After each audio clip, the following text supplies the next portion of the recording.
Bismillah ar-Rahman ar-Rahim. Assalamu alaikum wa rahmatullahi wa barakatuh. How are you, my students? I hope that you're happy and healthy and ready for today's lesson, which is Unit 3, self-reflection. This is the final lesson in Unit 3 where you self-reflect on yourself, on your understanding for the lessons throughout this unit.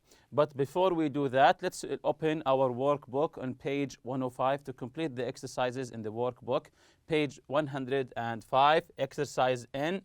Look at the map and read the conversation, then answer the questions. So look at the map at your workbook, page 105. Then we will read the conversation and then we will answer the question. So this is a conversation between Tom, John, and Lewis. Tom, excuse me, how do I get to the park? John, take the number 20 bus. There's a bus stop over there. Get off at the bookstore. The park is on the next block. You can't miss it. Tom, is it far from here? John, no, it's about 15 minutes away. Lewis, no. Take the F line on the subway. Take the F line on the subway and get off the Main Avenue station. Walk down Broadway and take a left after the bank. The park is right across the street. Trust me, I live in that neighborhood. Tom, thanks a lot. Lewis, you're welcome. So this is the conversation between Tom, John, and Lewis. So Tom wants to go to the park and he has two opinions on how to get to the park from Lewis and also John. So where is Tom going? This is the first question here. Where is Tom going? I think you'll find the answer in the first line of the conversation. Where is Tom going? Let's see the answer here. So Tom is going to the park. Tom is going to the park. What's the bus number to the park? What's the bus number to the park? You can go and check the conversation again. The bus number that's going to the park. So let's see the answer together. What's the bus number to the park? The bus number is 20. So the bus number is 20. How far away is the park? How far away is the park? Again, you can get back to the conversation. Okay, let's see the answer here together. How far away is the park? The park is 15 minutes away. The park is 15 minutes away. Sometimes you can tell the distance between 2 points A and B by measuring it through time. It's 10 minutes away. It's half an hour away. It's 30 minutes away, and so on. Last question. What's the subway line to the park? What's the subway line to the park? The subway that leads to the park. What's the subway line to the park? That was Lewis' idea to go through the subway. What's the subway line? Which line is it? Let's see the correct answer here together. The subway line to the park is F. So it's F. The subway line to the park is F. So again, where is Tom going? He's going to the park. What's the bus number to the park? It's 20. How far away is the park? It's 15 minutes away. What's the subway line to the park? It's F. Exercise O. Tom took the bus and missed his stop. He is now at the mall. Write a new directions and help Tom find the park. So again, imagine that Tom missed his stop. Tom took the bus and missed his stop. He is now at the mall. So now Tom is at the mall because he missed his stop with the bus.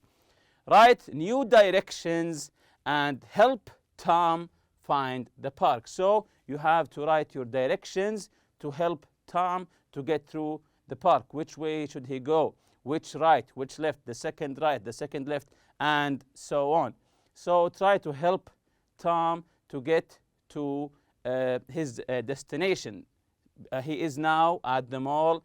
Write new directions and help Tom find the park. So you have to write all of the directions by yourself.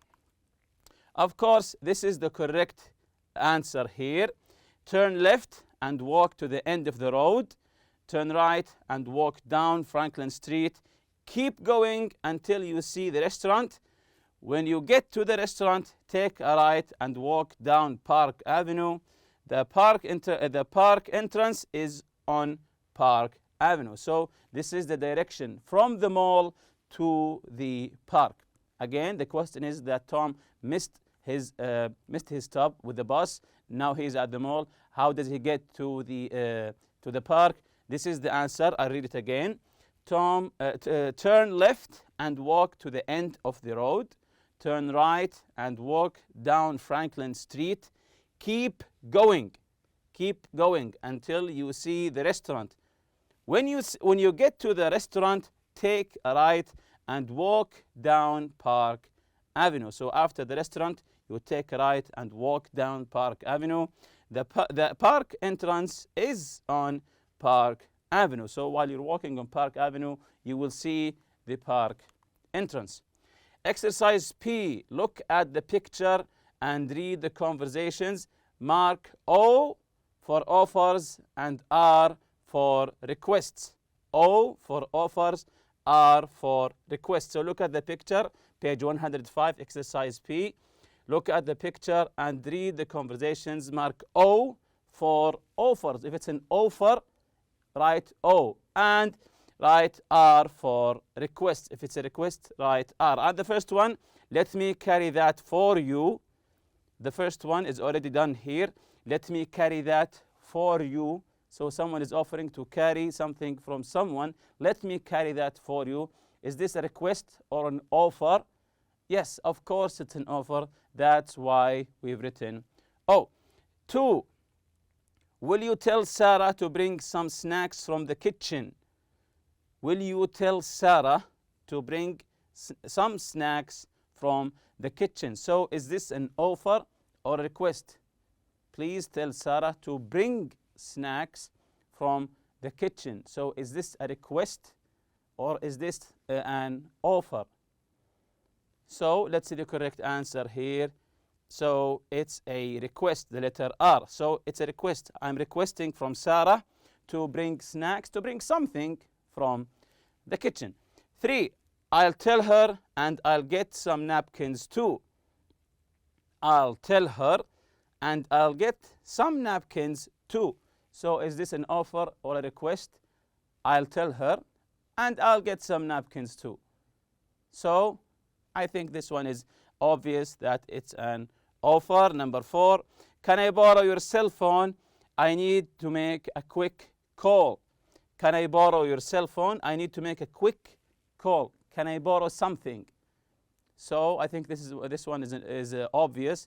Can I borrow your cell phone? I need to make a quick call. Is this an offer or a request? So let's see the answer here. Of course, it's a request. I'm requesting to get the phone from someone just to make a quick phone call. Exercise Q here. Read each story. Read each story. Write the conversation. So we will be reading a brief story here. Then we'll be writing the conversation. Your younger sister wants a box of cookies from a high shelf in the kitchen. She can't get the box. You offer to get the cookies for her. Your sister accepts your offer. Again, your younger sister wants a box of cookies from a high shelf in the kitchen. She can't get the box, so you offer to get the cookies for her. Then your sister accepts your offer. So try to write a conversation between you and your sister in this situation. So you and your sister. So what do we write here? So let me get that for you. She's trying to reach the top shelf, but she can't. So you say, let me get that for you. And she accepts your offer. So she says, thank you. She says, thank you. Now you get the idea of this exercise. So let's go to number 2 here. Majid and Ahmed are eating dinner in a restaurant. The waiter brings the check. Majid quickly picks up the check. He wants to pay. Ahmed accepts his offer. Again, Majid and Ahmed are eating dinner in a restaurant. The waiter brings the check. Majid quickly picks up the check. Because why? Because he wants to pay. Ahmed accepts his offer. So Ahmed is accepting that Majid offers to pay for the whole meal. So what's the conversation here between Majid and Ahmed? So what would Majid say? And remember, Majid is the one who wants to pay for dinner. So what would he say? So let's see the correct answer here. Majid says, I'll pay the check. I'll pay the check. And what would Ahmed say? So, thank you very much. Thank you very much. That's very generous of you, and so on. So, Majid says, let me pay, or I'll pay the check. Ahmed replies, thank you very much. Number 3, a family is moving into the apartment next door. The father of the family is carrying a heavy box. A friendly neighbor offers to help the father. The father refuses, but thanks him for his offer. Again, a family is moving into the apartment next door. The father of the family is carrying a heavy box. A friendly neighbor offers to help the father, but the father refuses and thanks him for his offer. So, what would the neighbor say, and what would the father say? So, let's see the correct answer here. The neighbor, can I help you with that? So, because of the father is carrying a heavy box, so the neighbor is telling him, can I help you with that? I want to carry some with you. Of course, the father doesn't accept the offer. He refuses, but he thanks him. So, what would he say? Let's see the correct answer here. No, that's all right. Thank you. No, that's all right. Thank you. So, the neighbor is saying, can I help you with that? And the father replies, no, that's all right. I can manage. Thank you. Very good. So, this is exercise Q. Let's jump to the lesson here. Of course, the objective here is to give your feedback and self-reflection. Self-reflection is to find which lesson was hard for you, which lesson was easy, which lesson that you need to develop yourself in. We'll see all of that now. So this is the self-reflection chart here. Things that I liked about Unit 3, you can write them here. What did you like from Unit 3? Maybe the theme, maybe the imagery, some of the picture. Anything that you liked from Unit 3, write it here. Things that I didn't like very much. What are the things that you didn't like in Unit 3? Things that I found easy in Unit 3. What did you find easy in this unit? Maybe the grammar, maybe the four-meaning function, the listen and discuss, some of the vocabulary. Maybe you found the theme, the whole theme is easy to understand, and so on. So, things that I found easy in Unit 3. Things that I found difficult in Unit 3. Again, what did you find easy? And what did you find difficult in this unit? Of course, maybe you're facing some difficulties in some lessons, maybe the grammar, the four-meaning function, maybe the listening, you didn't listen quite well, maybe the subject was too hard for you to listen, you need to listen again and develop yourself in the listening matter, and so on. So this is the use of this chart to know what's easy and what's difficult for you. This is the checklist here. This is the checklist. I can do this very well. I can do this quite well. I need to study and practice more. So these are the lessons of this unit. I can do this very well. It's easy for you. I can do this quite well, not that much, quite well, a little bit. And or is it I need to study more and practice more? Maybe it's difficult and you need to develop yourself. You need more practice in this lesson. Talk about my dream home and feelings. To talk about your dream home and feelings. Is it easy? Is it hard for you? Is it you can do this quite well to talk about your dream home. Describe things that I'm looking for. So if you want to describe things that you are looking for in a house, is it easy for you or is it hard for you? Or you can do this quite well. Use adjectives in the correct order. If you remember using adjectives in the correct order here, opinion, size or shape, age, color, nationality, and material. So, do you find it easy or difficult to use adjectives in the correct order that you should use them in? Again, this is the order here.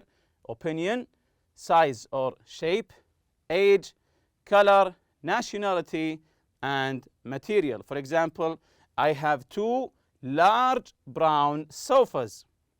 2 large, this is size or shape. Brown, this is color. As you can see here, the size or shape comes before the color. I have 2 large brown sofas. So this is the order of adjectives. The use of to and enough. If you remember this lesson, to and enough. To can be placed before adjectives and adverbs.